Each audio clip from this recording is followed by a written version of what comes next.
Today's show is brought to you in part by Liquid Web. Look, there's a lot of choices out there when it comes to hosting your WordPress site, but Liquid Web is the managed WordPress partner you've been waiting for. Whether you're a business owner, an agency, or a freelancer, Liquid Web has you covered when it comes to performance, uptime, and ease of site management. And one of the things I love most, if your traffic spikes due to you going viral on the internet or any other reason, they're not going to use that traffic to charge you more. The price is the price you pay, period. If your website makes you money, use Liquid Web. They've got your back.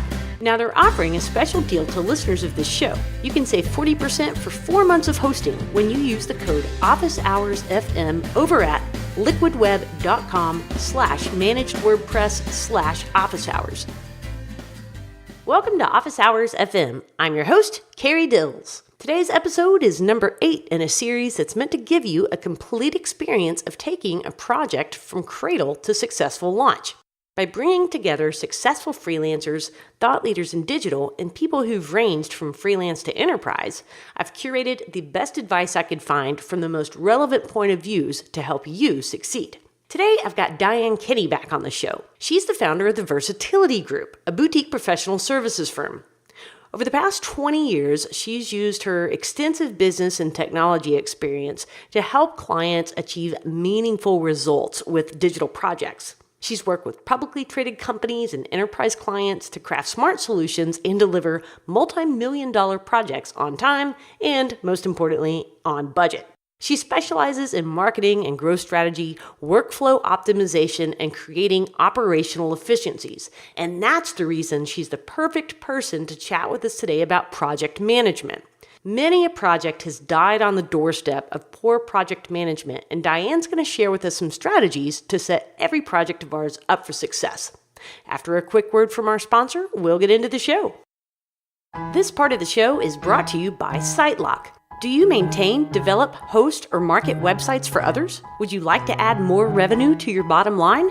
Then you'll want to learn about SiteLock partner programs. Regardless of size and complexity, SiteLock offers partner access to cloud-based security solutions that quickly integrate into existing portfolios. SiteLock solutions deliver an instant recurring revenue stream, boosts client satisfaction, and helps partners gain competitive advantage. Call 888-878-2417 or visit sitelock.com/officeHoursPartners to start growing your company with SiteLock. That's 888-878-2417 or sitelock.com/officeHoursPartners. And now, on to the show.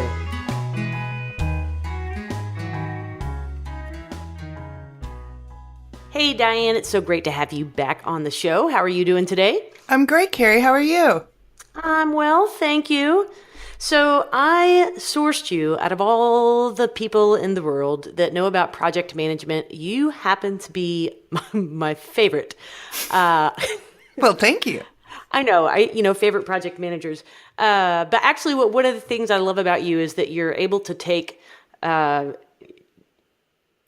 just down to earth in the way that you describe things and just kind of cut through the chase. And so today, what I would really love to, for you to be able to share with my listeners what your approach to project management is and how they can take that back into their own agency.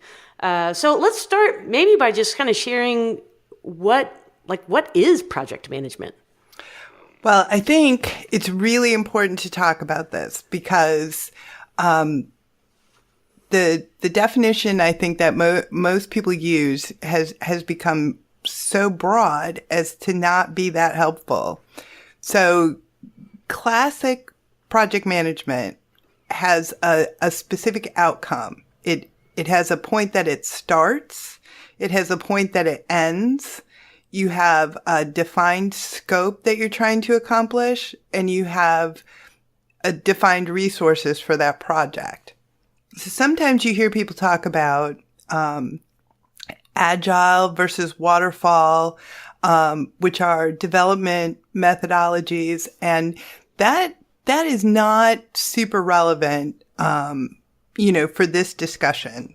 So whether you're, working in sprints, which is an agile methodology, or you're working in a waterfall method, which is a task followed by a defined task by a defined task, The things we're going to talk about today are going to hopefully apply to both of those. So again, the concept that we have here is a project that has a beginning and an end. These aren't the day-to-day things you do to run your business. This isn't your, accounting or marketing or things like that are ongoing. These are your projects, whether it's, new branding for a client, a website build, producing a catalog. It's got a start date and an end date and maybe some milestones along the way. I love that. Okay, so and you mentioned kind of some other tasks that are not necessarily under the umbrella of project management. Where does project management, where is that start date? So let's say I've got a client, we've got a contract signed, we're ready to roll. Is that where a project manager would step in?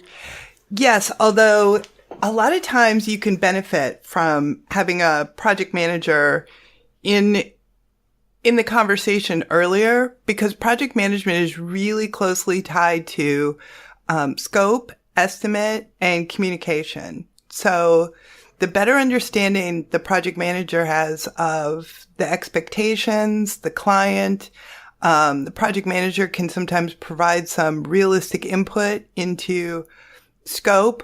Also, if you're committing to dates with a client, such and such project is going to be done on such and such day.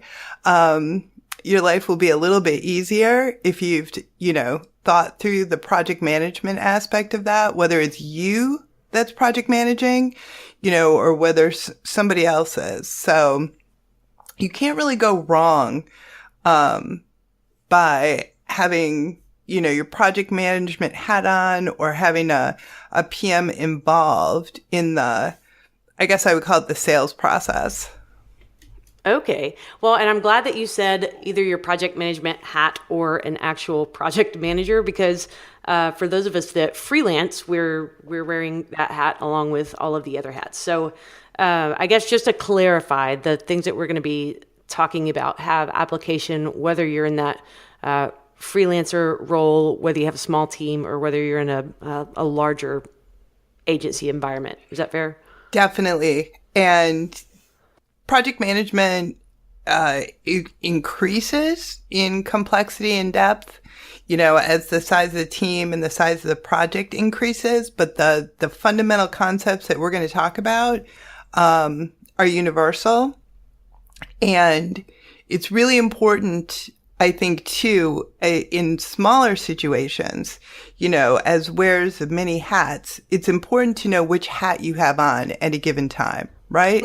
So, if you're being the salesperson, if you're, doing scope or strategy, or you're doing project management, make sure you're clear with yourself, which one you're doing, so you don't, trip yourself up, because sometimes the project management role is, that dose of reality. We're all inclined to say that we can make miracles happen, and we want to delight our clients and we want to say yes. And project management is when you take an objective look, at what's really going to happen. And you start to look at things like contingencies and, reality. And so it's just really important to, what lens are you looking through? I love that. The reality lens is always, but it's true. Like when you get as a developer, going down the road, trying to solve a problem, and I guess you could do this in any role, but particularly in a developer role, you can rabbit hole yourself down into trying to figure out the nuance of how something works. And, let me just try one more thing. But if you throw on your project management hat, that's like the hammer of justice. Like I need this solution and I need it by end of day. And it's such a key thing to be able to do, because especially when you fulfill multiple roles, when you take a step back and, you look at what you're doing and you're, 5 hours down the path of like, well, we could make this even cooler. If we just did this, And it's like, well, wait a minute. And there's specific ways to handle that. Maybe that is something you want to do, but you want to be aware of the fact that, that's out of scope, or it's something that, maybe it's not even a scope change because it was your idea, but you kind of need to box it off, and maybe you need to get out of that rabbit hole and come back to it later if there's time. So those kind of thoughts are project manager thoughts. Okay, so those are the reality thoughts. I Yes. like that. I need a pocket Diane on my shoulder when I'm needing that dose of reality. Yeah, sometimes Diane needs a pocket Diane, so we all go there. Oh, so let's get into talking about some of the strategies that you're using to do that planning piece, to do the assignment of resources. Would you walk us through that?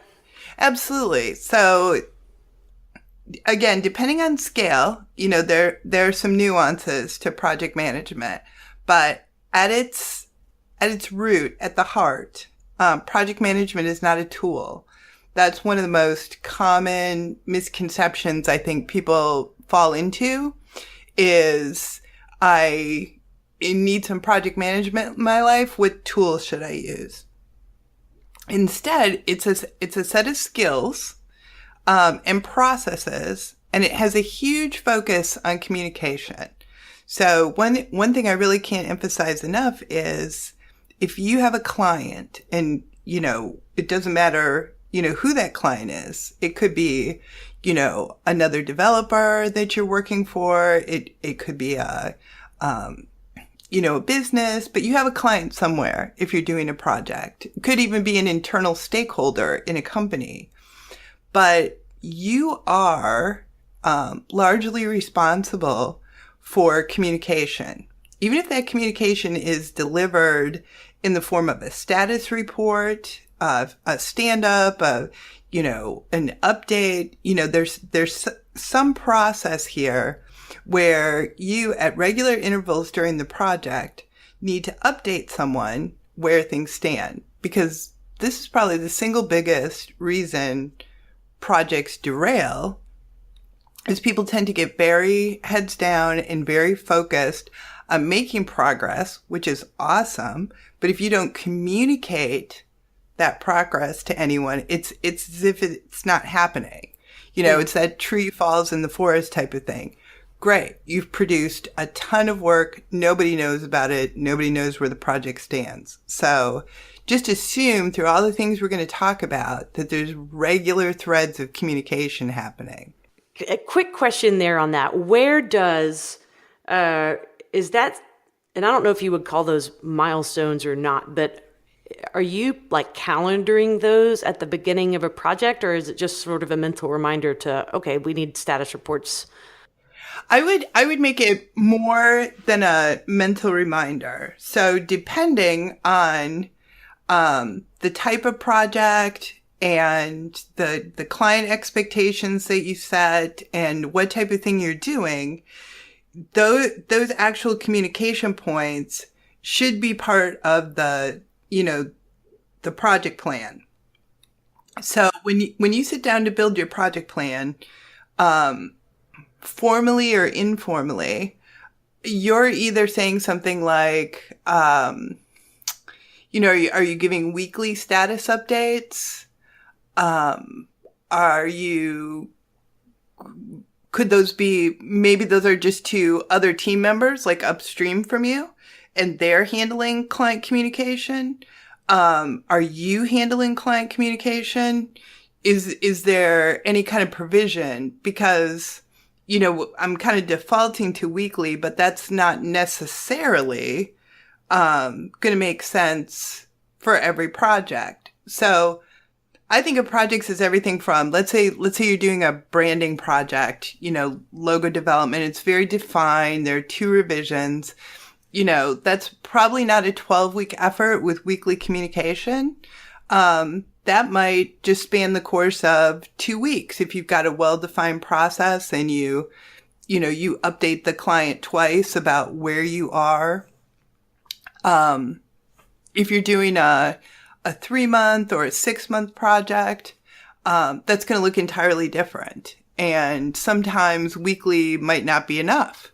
If it's a more complex project, there may need to be some sharing and communication, every day, like a stand-up or a couple times a week. So that's one of the things that you need to define based on the team, the project, and the client expectations, and build it into your plan. Awesome. Thank you for that. So let's talk about some of the elements or components of project management. What all goes into it? At the most fundamental level, we're talking about scope, which is huge. So what is this project? What does it include? And we're talking about that at a broken down level. So a good scope is not, let's build a website. It's all of the detailed elements that's comprised of. Those elements, when they're broken down into scope, actually become the basic of your project plan. So if you think about the good elements of scope, building pieces, doing things, putting things, here or delivering this there, in a scope of work, they exist in a little bit of a vacuum. They don't have timeline dates or dependencies or durations. But your job when you're project managing is to take that scope and start giving them those elements. The second element of project management is time. So time is not so much about exactly how many, is this going to take 2 hours and 45 minutes, but it's the concept of time as it works across multiple resources, as the amount of time that you have available to work. So, maybe your developer isn't available until such and such a date. What's that going to do to look at the project? Another element that you need to manage is cost. Cost of code is tied to time and scope. Dependency could be a lot of things. Dependency can be people that you need to do work. Dependency could be approvals from clients. It could be review. It could be content. So dependency is probably one of the single biggest issues you need to look at when you're building a project plan, because it's where time tends to be absorbed, right? So for example, let's say you build a nice little plan that says you are going to deliver concepts on Wednesday of next week for your client to approve. And then in your mind, they're going to look at those on Thursday and you're going to have their approval on Friday. Well, how realistic is that? Not very. So building in those variances, where time, tends to not be under your direct control is really important. Workload and resources. There's overlap with these, but let's talk about, you're the wearer of many hats, right? So if you're doing work yourself during the course of a week, sometimes you're a project manager, maybe you're a writer, maybe you're a builder or an implementer. So exactly how much time across those different disciplines do you have available to devote to each task? So people tend to think in terms of a 40-hour work week or 40 hours of availability. And that's not terribly realistic. Like most people don't have more than, say, 20 on-task hours in a week. So you need to look at those types of things. And then, of course, communication ties through all of this. Okay, so you're managing a lot of different things in there. I heard you mention scope, your cost, your dependencies, which I love that, because let's say that client, in order to proceed with doing your mock-ups, you need approval on, say, a logo. And if you're depending on their approval, that can hold you up from moving on. Right. And sometimes those approvals, in the real world, take weeks and weeks. Sometimes changes come back that are changes to scope. So there's a fluidity here that is the core job of the project manager to deal with. I think this is such a point of frustration for, I'm going to say freelancers, because that's what I'm most familiar with, but maybe, people at other levels too. But that, I have in my mind that this particular project is a 4-week effort. That's how much of my time is required. But then you got to factor in, these things like, what's the typical client response time? If I don't hear from them in X amount of time, can I just move on and assume that is an approval? Of course, you'd have to have that actually written into your contract or something. But I like that you said fluid, because it is a back and forth, and without a doubt, something's going to come back that's a scope, that's out of scope. And that's okay. That's an opportunity to, add to the project perhaps. But absolutely. But where it gets complex, and I think frustrating for people, myself included, right? You sit down in a very kind of cerebral mode, and you plot things out, and you think this is going to take 6 weeks. And the reality is that it's going to take 6 months. And you have a hard time getting your brain wrapped around like that gap, right? From 6 weeks to 6 months. Like, okay, this is all neat and tidy, and I think it's going to take this amount of time. And, in reality, from a combination of experience and advice and other things, that it's probably a lot more like, this period of time. And then the other thing that I think is very challenging for people is you are almost always, have multiple projects going on. So, but the smaller size projects that you focus on, the more of them there are going to be. Maybe you do different things in your business. Like maybe you do projects where you're developing them start to finish. You have, those, but maybe you also subcontract dev work for someone else. And all of those things are fluid. So now how do you start to keep, all of those different elements moving and on track and, keeping everybody happy and well informed. So that's the art of project management. It's a little bit more art than science. There's juggling and there's flexibility and, there's some element of experience where, once you've set out a theoretical project and then had a real result, and you can look at that and say, oh, okay. Yeah. Or maybe it actually is only 4 weeks of effort, but that 4 weeks spans 4 months by the time you add in all those other things. Absolutely. Because, and driven in part by, all these things we're touching on a little bit. So for example, how many productive hours do you actually work per week? It's less than you think. That's a challenge. Then you have the issue of scope. So your project management or your project plan is really only as good as the scope and estimate.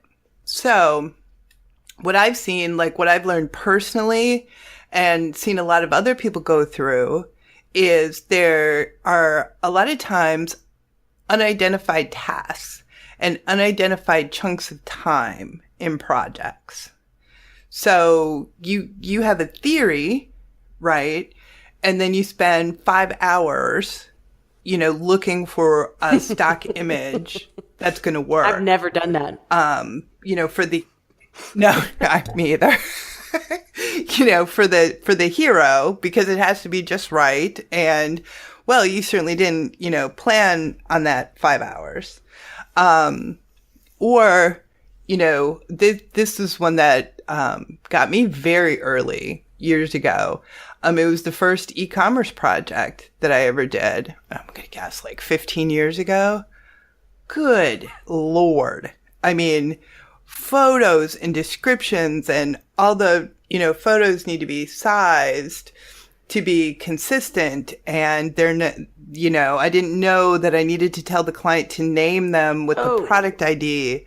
So I had to, go through and name them. And then product descriptions are over here and they're not, so there's an element of surprise every time, you kind of take on a new and different type project. So,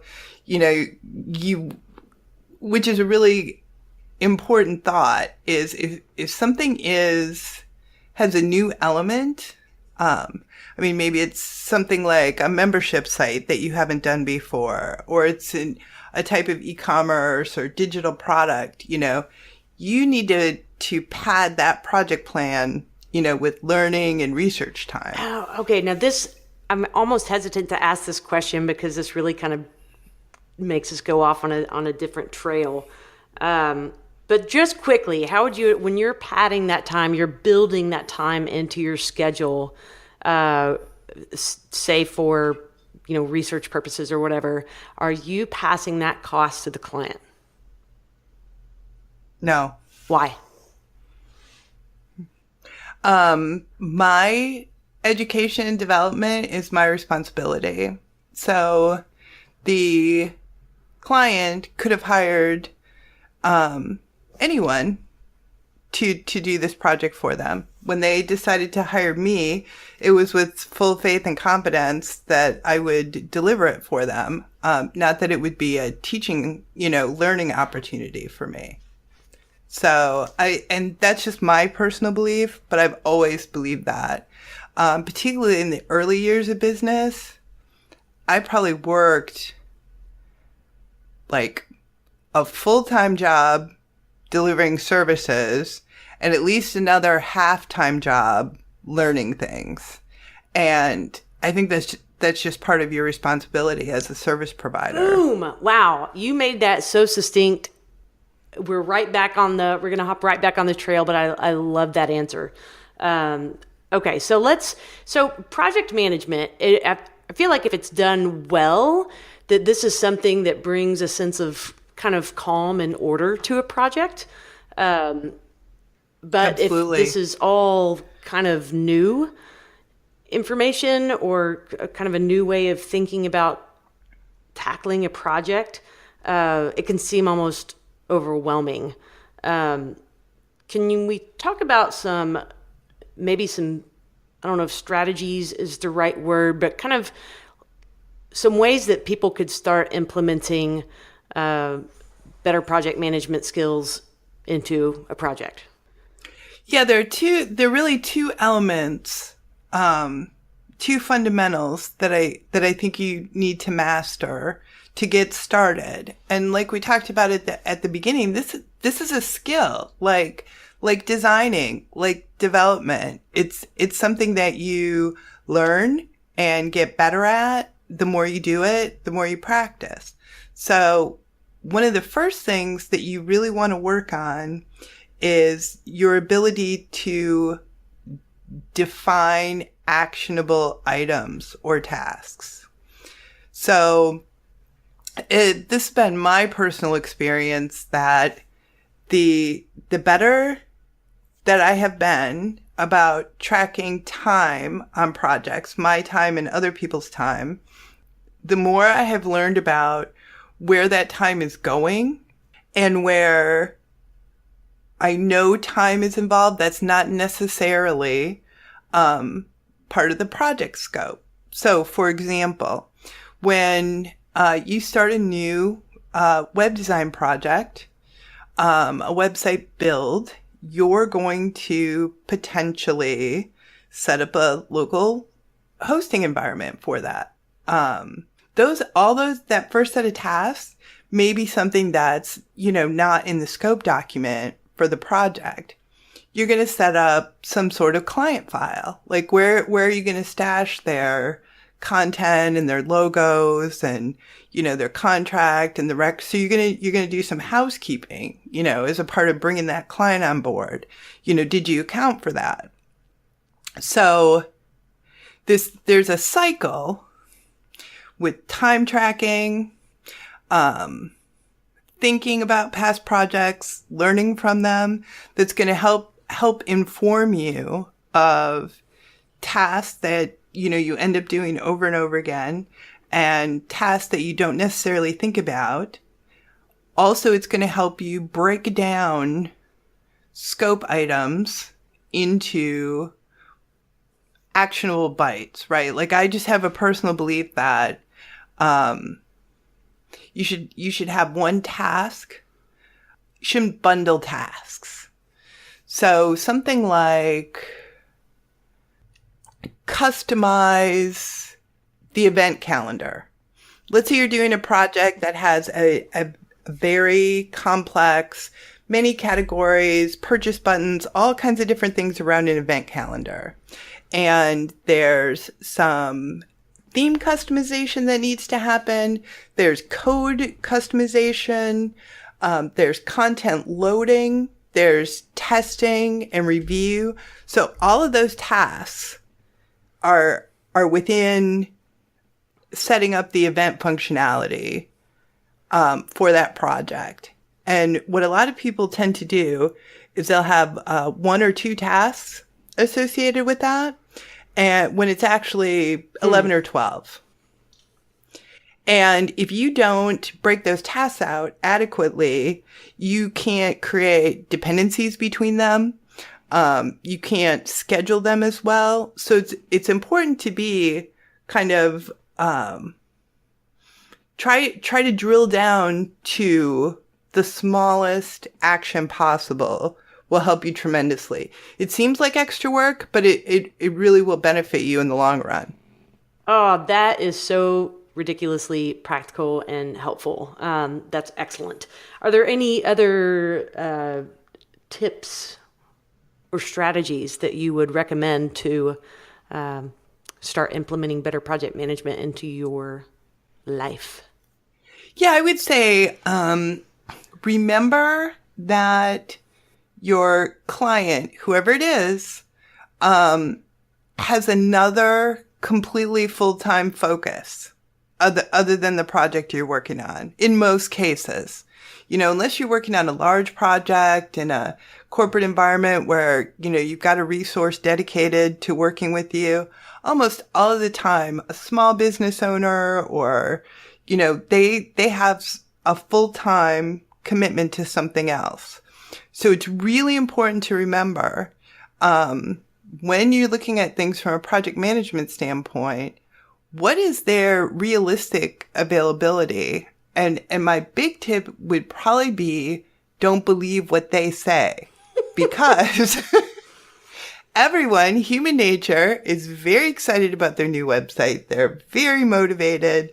They're going to get you everything. It's only going to take 3 days. They're going to, they're so optimistic and they're so excited. They're not trying to mislead you. They're just excited, and the amount of time and energy it takes to actually gather those resources and gather content while they're doing their full-time job. I mean, you have to put on the hat of reason.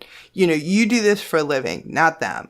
So you have to say, okay, all that enthusiasm is awesome, but this is not going to take 3 days. I know from working on other projects, this is at least a multi-week process. So that is one of my biggest tips, is just being super realistic about the interaction with your client. Another tip is that you aren't just going to have one project, because what are you going to do while you're waiting, to get content on project A? You probably need to work on project B. There's a multi-threading element. I thought I got to go get a cup of coffee. Right? If you have a trust fund, that is valid. If you have cash flow, concerns. No. You are going to have to do some multi-threading. No matter how you structure your contracts and invoices, there is some element, of work completion tied to money earned. So you're going to want to fill the gaps while you're waiting with tasks that can be performed in those time frames. So you need to be able to get a little bit of a bird's eye view of what's going on. What's coming up? Can you do, some pre-work on something you have booked while you're waiting for something on, project A, but making efficient use of your time, where you kind of take a step back and view yourself as a resource. How can I put this resource best to use? God love coffee, but that's probably not it. Oh, Diane, so many excellent nuggets in this episode. If people want to kind of dive further into the topic of project management or how it fits into the broader context of managing service projects, or I guess this doesn't even apply necessarily just to service projects, could be product as well. Any resources that you would recommend? The biggest resource I'm working on is our book, Real World Freelancing, which is going to have, the topics we covered today and more in terms of processes and project management and efficiency. So I would go to realworldfreelancing.com and get it on the list. Oh, Diane, it is always a pleasure chatting with you. Where can folks find you online? You can find me on Twitter, dkinney, DianeKinney.com. The Versatility Group is our business site and, various Slack channels here in Jan. Perfect. And for those of you listening, I will definitely have those links over for the show notes on officehours.fm. Thanks again, Diane, so much for your time, and we'll talk soon. Thanks for having me. And that wraps up another episode of Office Hours FM. I appreciate you joining me and tuning in. If you want me to let you know when new episodes are coming out, just sign up for emails at officehours.fm/subscribe. You can also find the show notes and links for this episode and the full archive of episodes over at officehours.fm. As always, if you enjoy what you hear on the show, just share it with someone else who you think might enjoy it too. Until the next time, cheers!